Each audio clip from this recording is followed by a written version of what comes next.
Hello students, मेरा नाम अंशुल। स्वागत है आपका आज की वीडियो और मेरे यूट्यूब चैनल इनक्रेडिबल स्टडीज में। हम अपना साइंस क्लास 9 की साइंस का दूसरा चैप्टर शुरू कर चुके हैं जिसका नाम है is matter around us pure. पहले लेक्चर में हमने इसका इंट्रोडक्शन लिया था, उसके अंदर हमने देखा था मैटर कितने टाइप के होंगे, प्योर होंगे, इम्प्योर होंगे। फिर उनमें हमने छोटी छोटी चीजें समझी थी कि प्योर सब्सटेंस क्या होंगे वगैरह वगैरह। ठीक है, तो आज हम सबसे पहले अपने हेडिंग लेंगे जिसका नाम होगा एलिमेंट। ठीक है, तो सब अपनी हेडिंग लगा लो, एलिमेंट्स।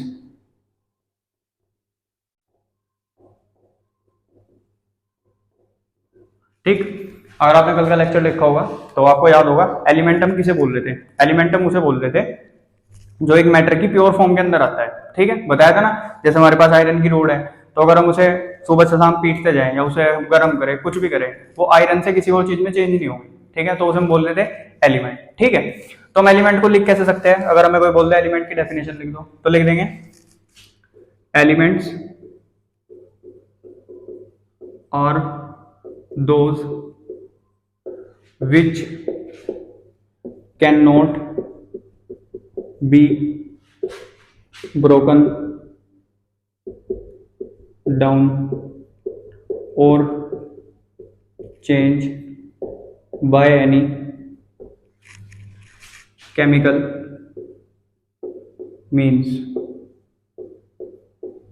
ठीक है, अब केमिकल मीन से क्या मतलब है? देखो, फिजिकल से तो आपको समझ ही आ गया। फिजिकल से आप कितना ही उसे लोहे की शीट को छेद लो या फिर सिल्वर, जैसे कि यहाँ पे मेरे पास एक चांदी की चैन है। ठीक, तो अगर मैं कहूँ कि आप इसकी स्टेट चेंज कर दो, कहने का मतलब इसे चांदी से कुछ और बना दो, चाहे आप इसके ऊपर कुछ और केमिकल डाल दो, कुछ भी डाल दो, लेकिन आप इसके अंदर जो चांदी है, इसके अंदर जो एजी है, उसे तो नहीं चेंज कर सकते ना, वो तो इसका बेसिक पार्टिकल है। ठीक है, तो उसे हम बोल देंगे प्योर सब्सटेंस। उसी के अंदर हमारा क्या आएगा? Element.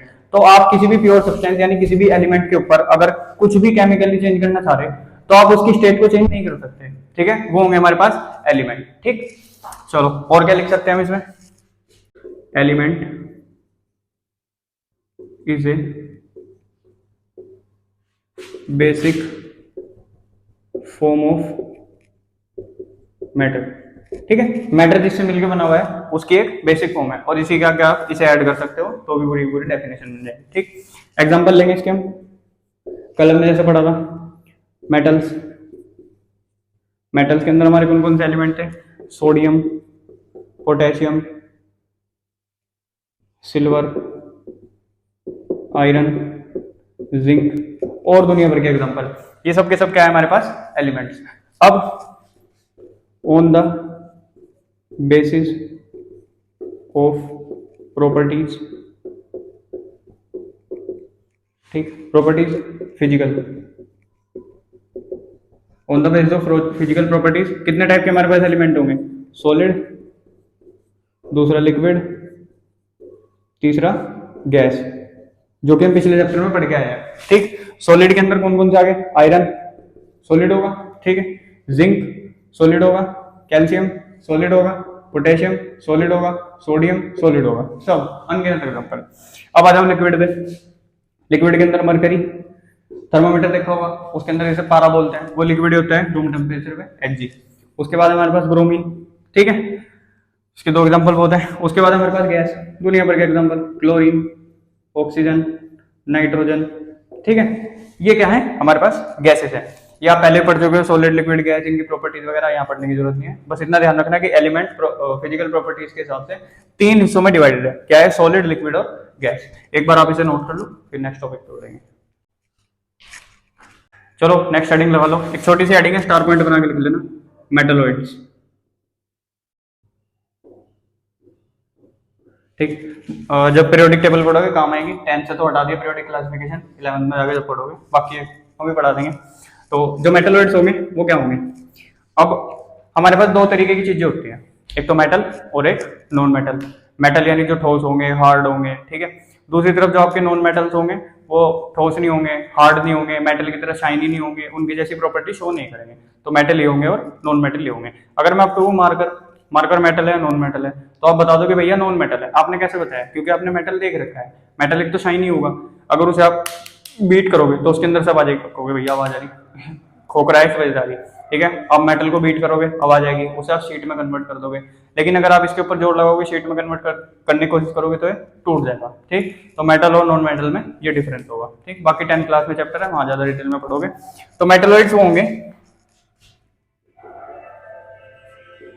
They are the elements which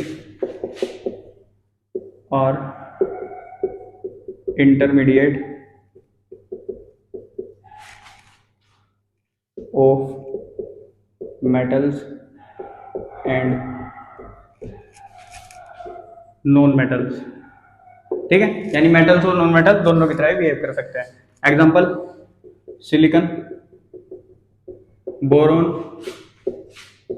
germanium और आर्सेनिक, ठीक। इंपॉर्टेंट सी चीजें इसलिए बता दी, वैसे चैप्टर में कोई रिलेटेड नहीं है, ठीक। चलो नेक्स्ट हेडिंग बना लो, कंपाउंड्स।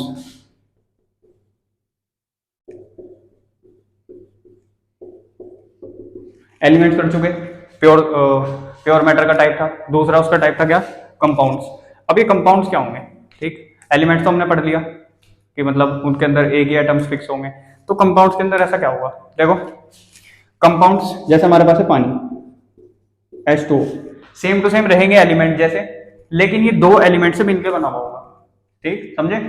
रहेंगे एलिमेंट जैसे, प्रॉपर्टीज बिल्कुल इनकी वैसी रहेंगी, लेकिन बने हुए किससे होंगे, दो एलिमेंट से। तो लिख सकते हैं the compounds are made up of two और more elements in a fixed proportion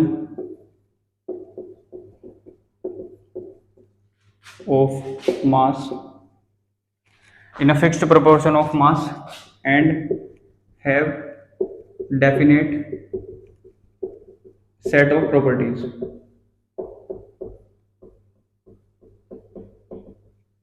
ठीक है। कंपाउंड्स क्या होंगे, दो या उससे ज्यादा एलिमेंट से मिलकर बने हुए होंगे और फिक्स्ड प्रोपोर्शन में होंगे। कहने का मतलब इनका कुछ रेशियो डिवाइडेड होगा कि हाँ भाई हाइड्रोजन इतना होना चाहिए, ऑक्सीजन इतना होना चाहिए, ठीक है। और इनकी जो प्रॉपर्टीज होगी वो एक डेफिनेट प्रॉपर्टीज होगी, कहने का मतलब चेंज नहीं होगी। अब समझो कैसे कहना चाह रहा हूं इस बात को, समझो। एक पानी मेरे पास क्या है, इंडिया का है, एक पानी में ले आया अमेरिका से, एक पानी में ले आया साउथ अफ्रीका से, थोड़ी कमी है फिर भी लिया है वहां से, ठीक। ये कहाँ का था, इंडिया का, ये यूएसए यानी अमेरिका, ये साउथ अफ्रीका, ठीक। चलो एक और कंट्री से ले लिया, ये ले लिया हमने चाइना से, ठीक है। ऐसे देगा नहीं बहुत आराम, चलो कोई नहीं, चाइना से भी लिया है पानी, ओके। तो अब आपको पता सबके अंदर क्या होगा, H2O, H2O, H2O, H2O। क्या पढ़ा था हमने, मेड अप ऑफ टू और मोर एलिमेंट्स। हाइड्रोजन एक एलिमेंट है, ऑक्सीजन एक अलग एलिमेंट है, तो दो एलिमेंट से मिलकर क्या बन गया, कंपाउंड बन गया। चलो भाई ठीक है। अब ये कुछ फिक्स प्रोपोर्शन में प्रेजेंट होगी, ठीक है। हमें जो प्रोपोर्शन बताया वो होगा 1:8 का, यानी एक हाइड्रोजन होगा 8 ऑक्सीजन होंगे, ठीक। कुछ इनका ऐसा प्रोपोर्शन में डिवाइड करेंगे, चलो वो तो बाद की बात है। लेकिन आपने देखा कि दो एलिमेंट से मिलकर एक कंपाउंड बना हुआ। अब हमने 4 कंट्री से पानी का सैंपल इकट्ठा कर लिया, इंडिया, यूएसए, साउथ अफ्रीका और अपना चाइना से, ठीक। तो मैंने इसे भी उबाला, इसे भी उबाला, इसे भी उबाला, इसे भी उबाल लिया, यानी गर्म कर दिया, बॉईल कर दिया। बॉईल करने के बाद ये भी उसी टेम्परेचर पे उठ गया, ये भी उसी टेम्परेचर पे उठ गया, ये भी उसी टेम्परेचर पे उठ गया, ये भी उसी टेम्परेचर पे उठ गया, 100 डिग्री सेल्सियस पे, यानी बॉईल होना वो शुरू हो गया, ठीक। तो इसका मतलब जो हमने बात पढ़ी, डेफिनेट सेट ऑफ प्रॉपर्टीज, चाहे आप दुनिया के किसी कोने से पानी ले आओ, ठीक है, चाहे आप किसी कोने से पानी ले आओ दुनिया के, वो 100 डिग्री सेंटीग्रेड पे गर्म होगा और बॉईल होना शुरू हो जाएगा, उसके अंदर से वेपर्स निकलने शुरू हो जाएंगे, ठीक है। तो कहने का मतलब क्या है, जहां भी H2O प्रेजेंट होगा वो बिल्कुल सेम प्रॉपर्टी शो करेगा। जैसे एलिमेंट कर रहा था कि आप उसे केमिकली फिजिकली तोड़ के कुछ और नहीं बना सकते थे, लेकिन हाँ ये चीज अलग होगी, जो आपका जैसे आयरन है, आप उसके ऊपर केमिकली काम करो, फिजिकली काम करो, आप उसे कुछ और नहीं बना सकते थे। लेकिन जो आपके पास कंपाउंड्स होंगे, आप इन्हें फिजिकली तो कुछ नहीं कर सकते, लेकिन केमिकली चेंज कर सकते हो। कैसे? फिजिकली मैं कह रहा भाई, यहाँ मैंने पानी गिर दिया नीचे, उस पर हथौड़े बजाओ पानी पे, ठीक है, उसके ऊपर कूद दो, कुछ भी करो, क्या आप उसमें से H2O को अलग कर दोगे? नहीं हो पाएगा। बताओ हो रहा क्या? लेकिन दूसरी तरफ आपने क्या करा, H2O को हीट कर दिया या उसका कुछ एक्सपेरिमेंट कर दिया जिसकी वजह से उसमें से इलेक्ट्रोलाइसिस कर दिया, सबसे बढ़िया है, आपने इसमें से इलेक्ट्रिसिटी पास करवा दी पानी में से, तो इसके अंदर से हाइड्रोजन गैस अलग निकल गई और ऑक्सीजन गैस अलग निकल गई, ठीक है। तो इस बात का ध्यान रखना, जो आपके एलिमेंट्स होंगे, कंपाउंड्स होंगे, वो डेफिनेट सेट ऑफ प्रॉपर्टीज तो शो करेंगे, लेकिन एलिमेंट्स को आप फिजिकली और केमिकली चेंज नहीं कर सकते, लेकिन कंपाउंड्स को आप फिजिकली और फिजिकली नहीं चेंज कर सकते, केमिकली चेंज कर सकते हो। ध्यान रखना क्या बोल रहा है, एलिमेंट्स को आप फिजिकली और केमिकली चेंज नहीं कर सकते, लेकिन जो कंपाउंड्स होंगे उन्हें आप फिजिकली चेंज नहीं कर सकते, लेकिन केमिकली चेंज कर सकते हो, ठीक है। जैसे आपके पास वाटर था, उसमें से हमने इलेक्ट्रिसिटी पास कराई तो उससे क्या निकल गया, O2 और H2, ठीक है। चलो अब इसके कुछ एग्जांपल देख लेंगे। एक एग्जांपल तो हमने देख लिया H2O, ठीक। फिर हमारे पास है अमोनिया, NH3, अमोनिया गैस, ठीक। फिर क्विक लाइम जिसे हम बोलते हैं CaO, quick lime, white colour का होता है, ठीक है। बस इतने बहुत है, आप एक बार इसे नोट कर लो, फिर नेक्स्ट टॉपिक में मूव करेंगे। चलो अब छोटी छोटी टर्म्स क्लियर कर लेंगे, जैसे कि हमारे पास है होमोजीनियस और हेट्रोजीनियस। होमोजीनियस और हेट्रोजीनियस, लाइन खींच लो।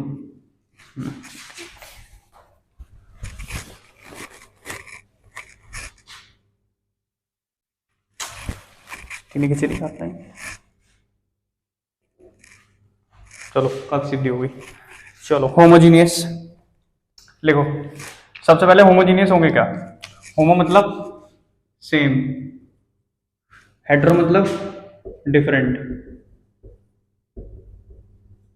ठीक है। होमो मतलब same, the composition of solution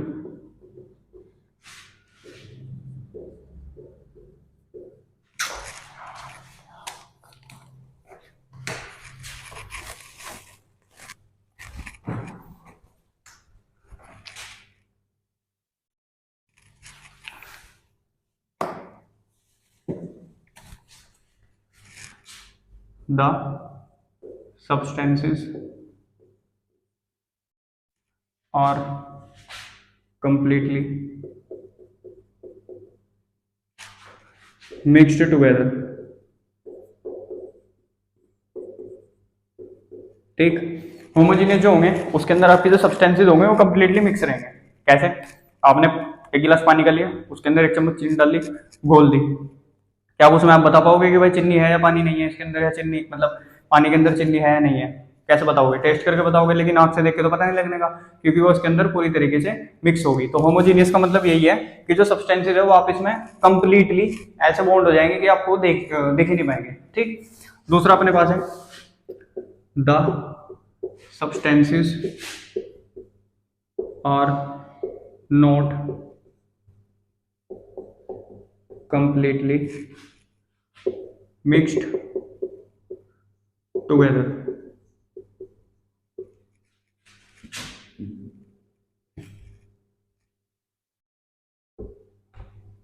ठीक है।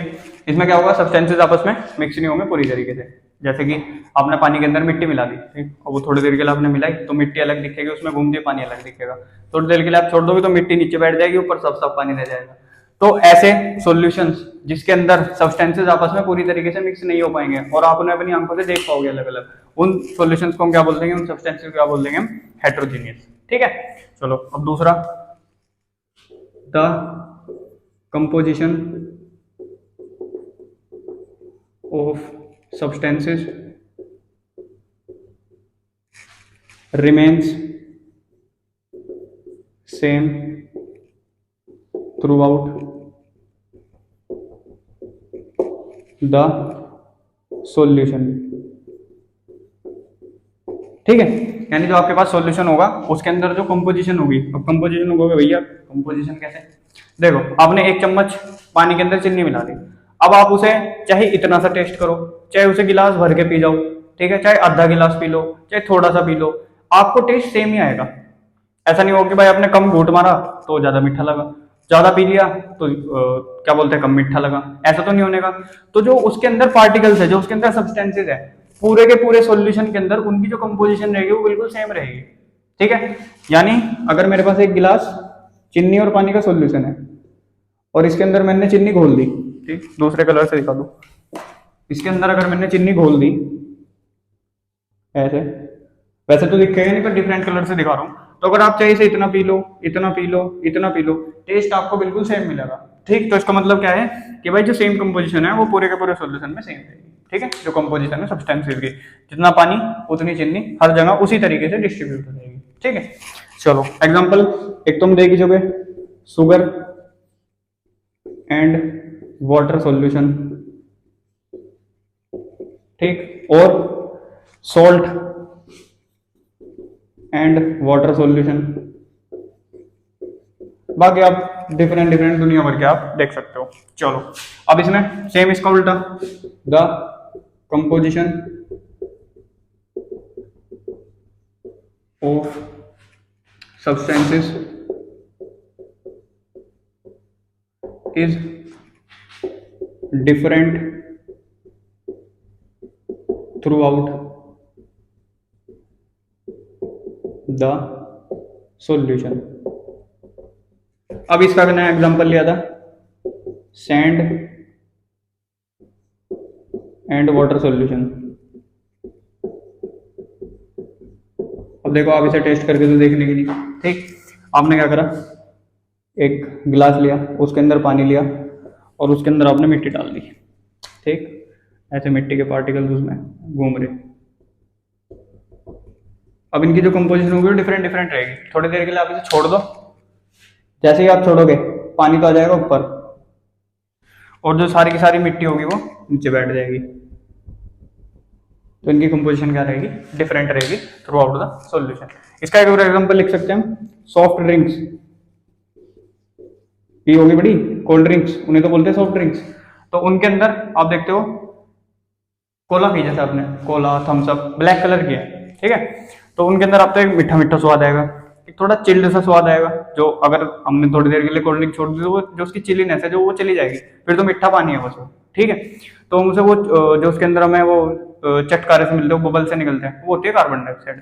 तो कार्बन डाइऑक्साइड उसके अंदर मिक्स रहती है फिक्स प्रोपोर्शन में, जितनी देर आप उसको पीते जाओगे उतना उतना आपको स्वाद मिलता जाएगा।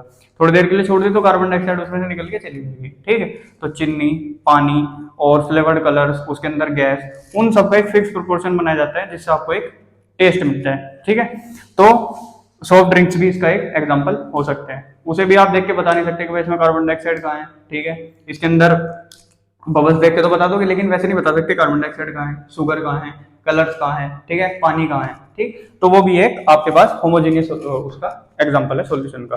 हेटेरोजीनियस का मैंने बता दिया सैंड वाटर, और आप अपने हिसाब से दुनिया भर के कर सकते हो। ठीक, आप एक बार इसे नोट कर लो, फिर नेक्स्ट टॉपिक बढ़ेगा।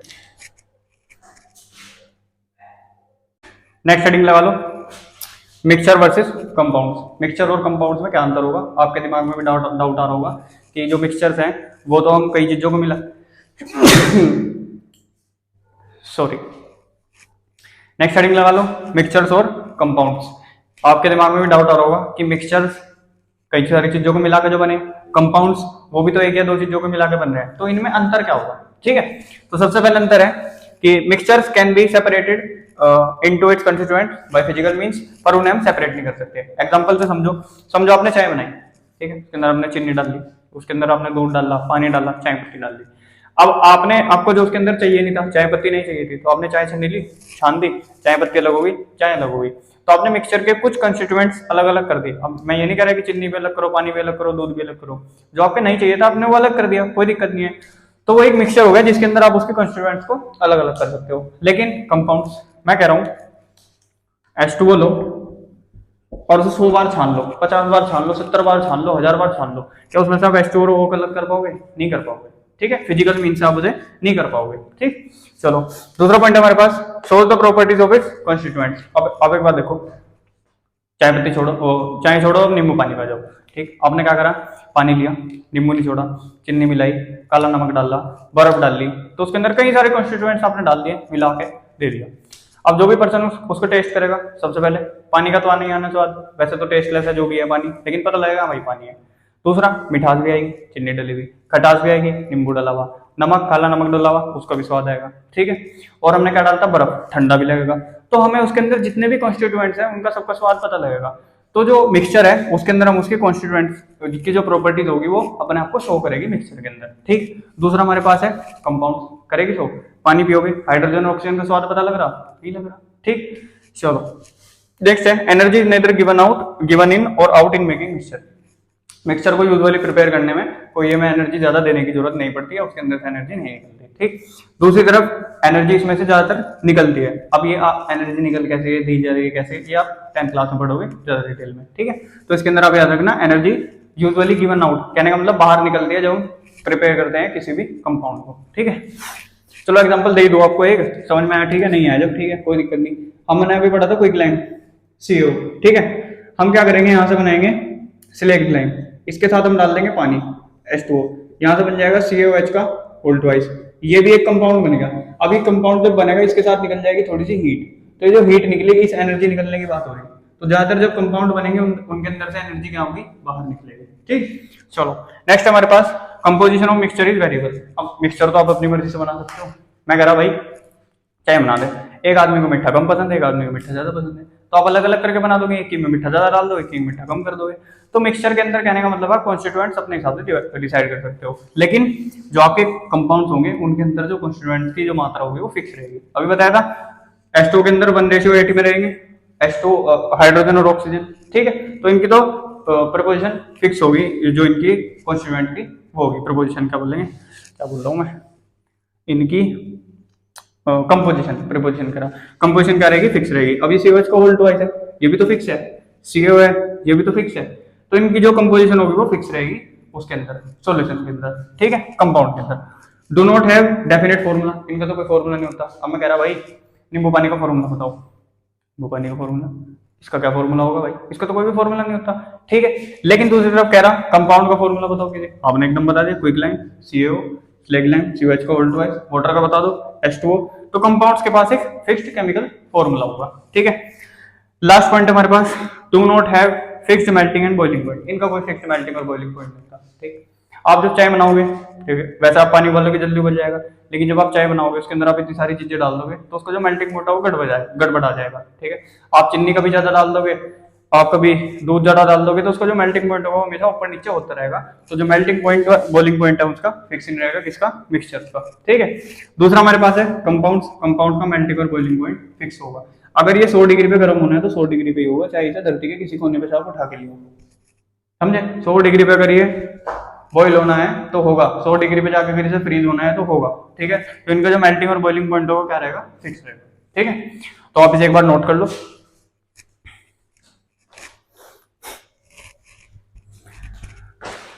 तो होप करता हूँ आपको ये वाला लेक्चर समझ में आया होगा। नेक्स्ट लेक्चर के अंदर हम करेंगे सॉल्यूशन, ठीक है, उसके अंदर सोल्यूट, सॉल्वेंट, उसके न्यूमेरिकल्स, ठीक है, percentage by mass, percentage by volume, mass by mass, volume by volume, वो हम उस बार अगले लेक्चर में क्लियर कर देंगे, ठीक है। Hope you enjoyed the lecture, thanks for watching.